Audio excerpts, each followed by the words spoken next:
ഇതൊരു തരം പൂളയാണ്. ഞാൻ കണ്ടിട്ടുണ്ട്, എന്ത് പൂളയാന്ന് പറയാനറിയില്ല. പൂളയാണ്, സാധാ പൂളയല്ല, നേർമേലയായിട്ടുള്ളൊരു തരം നേർമേലയാണ്. മറ്റേ പൂളൻ്റെ മാതിരത്തെ അല്ല, മരച്ചീൻ്റെ ഒക്കെ മാതിരിയുള്ള അങ്ങനെയല്ല ഇതിന്.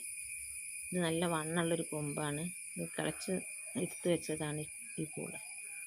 ഇതിൻ്റെ കിഴങ്ങ് ഇങ്ങനെയാണ് ഉണ്ടാക്കുന്നത്. ഒന്നെടുത്ത് പുഴുങ്ങി നോക്കിയപ്പോൾ വലിയൊരു ടേസ്റ്റൊന്നും തോന്നിയില്ല. നല്ല വലിപ്പത്തിൽ കിഴങ്ങൊക്കെ ഉണ്ടായിട്ടുണ്ട്. ഇത് പറിക്കേണ്ട കാലാവധിയൊന്നും അറിയില്ല. ഇത് കുറേ ആയിന്, 1-2 വർഷം ആയിന് ഇതിങ്ങനെ കാണുന്നു. ഇതിൻ്റെ കിഴങ്ങൊന്ന് കാണിക്കുക വിചാരിച്ച്. കിഴങ്ങ് തിന്നാൻ വലിയൊരു ടേസ്റ്റൊന്നും തോന്നിയില്ല. മൂപ്പ് കൂടിയത് കൊണ്ടാണോന്നറിയില്ല. അതിൻ്റെ ഉൾഭാഗം സ്പോഞ്ച് പോലെ ഉണ്ടായിരുന്നു. അതിൻ്റെ പുറമെ ഭാഗം, കുറച്ച് ഭാഗം നല്ല വെന്തും കിട്ടിയിട്ടുണ്ടായിരുന്നു. വലിയൊരു ടേസ്റ്റൊന്നും തോന്നിയില്ല. ഇത് കാലാവധി കഴിഞ്ഞിട്ടാണോ ടേസ്റ്റ് ഇല്ലാത്തതെന്ന് അറിയില്ല. ഇതിൻ്റെ കിഴങ്ങ് ഇങ്ങനെയാണ്. ഒരു പൂള ആദ്യമായിട്ടാണ് ഞാൻ കാണുന്നത്.